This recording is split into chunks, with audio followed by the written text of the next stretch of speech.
Bonjour à tous, bonjour à toutes, excusez-moi de vous déranger, j'aimerais vous parler de quelque chose qui me tient à cœur. Je ne veux pas votre argent, je ne veux pas vos cartes bleues, seulement votre attention s'il vous plaît. Vous savez, dans la vie on cherche beaucoup à être heureux, c'est pourquoi on veut se marier, on veut faire de nombreuses choses, on veut avoir un travail, on veut avoir de l'argent, parce qu'on pense, voilà, de la drogue, c'est bien, c'est un bel exemple. On cherche en fait à combler un vide dans son cœur. Et c'est vrai que moi j'ai essayé. Je viens d'une famille où je ne manquais de rien. C'est vrai que j'avais tout pour être heureux. Ma mère me le disait. Elle me disait, mais Pierre, tu as tout pour être heureux. Et j'ai trouvé comment être heureux. C'est pourquoi je viens vous le dire. Vous savez, moi je viens en France. Je viens de Nantes. C'est de l'extrémité de la France pour vous dire cela. Vous savez, le cœur de l'homme, il a un vide.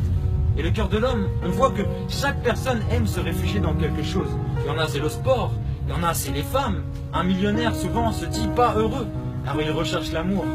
Mais vous savez, l'amour porte un nom. Le cœur de l'homme, il a un vide. Il a un vide en forme de Dieu. Ça pourra t'étonner, mais moi, Jésus a changé ma vie.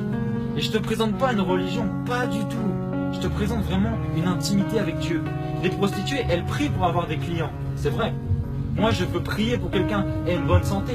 En fait, nous prions tous. Mais qui a une réelle intimité avec Dieu?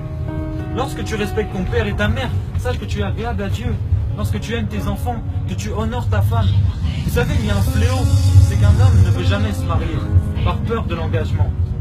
C'est ça qui est triste. Pourtant, le mariage honore la femme. Et moi, je tiens à vous dire que lorsque vous pratiquez toutes ces bonnes choses liées à l'amour, vous devenez agréable à Dieu.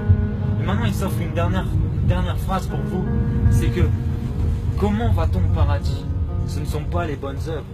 Avant Jésus, c'était les bonnes œuvres. Mais il y avait tellement d'hommes qui allaient en enfer que Dieu a tant aimé le monde qu'il a envoyé son fils Jésus pour porter la conséquence de nos péchés. Le péché, c'est le mensonge. Le péché, c'est voler. La Bible dit que lorsqu'un homme marié désire une autre femme, il commet un adultère. C'est vrai, il a péché dans son cœur. Et nous sommes coupables de tous ces péchés. On devrait payer normalement la conséquence de tous les péchés. C'est vrai, parce que Dieu est saint. Et nous, on est sales, on est mauvais. Donc on devra se justifier face à Dieu. C'est pourquoi Dieu a envoyé son Fils pour porter nos péchés, Jésus-Christ. Maintenant, tu peux croire que Jésus, c'était un menteur et qu'il n'a jamais existé. Tu peux ne pas croire en lui, ou tu peux croire en lui. Essaie de le rechercher. Vous savez, Jésus, il n'a pas dit des choses compliquées. Il n'a pas dit, va à l'église, il n'a pas dit, va voir un prêtre, confesse tes péchés. Non, il a dit, aime ton prochain comme toi-même. Honore tes parents, honore ta femme. À l'école, si on t'insulte, au travail, si on t'insulte, ne réponds pas par le mal. Le mal, on aime bien répondre par le mal. Mais l'amour triomphe. L'amour triomphe contre le mal. Vous savez, les femmes aussi, il y a quelque chose de très impressionnant, elles mettent des pommades. Mais ce n'est pas pour pas vieillir. C'est dans la conscience, c'est qu'elles ont peur de mourir. Parce que la vieillesse, ça c'est se rapprocher de la mort. Mais je tiens à te dire que lorsque tu meurs, ce n'est pas la fin de toute chose, c'est un commencement.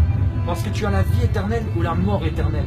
Si tu veux la vie éternelle, accepte Jésus-Christ dans ta vie et tu verras qu'il va te surprendre.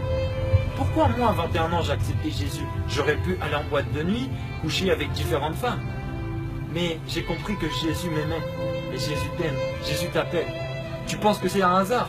Le hasard, c'est la forme que prend Dieu pour passer incognito. Ce n'est pas un slogan, j'ai une vraie relation avec Dieu. Ce n'est pas un hasard. Essaye de ne pas endurcir ton cœur. Prends une décision. Si tu veux accepter Jésus, tu lui dis tout simplement, Jésus, je veux t'accepter dans ma vie. Je veux te demander pardon. Et tu peux passer pour un fou, je sais que je passe pour un fou. Pourtant j'ai toute ma tête, je suis diplômé. Donc essayez bien de réfléchir à tout ça. Et désolé du dérangement, que Dieu vous bénisse.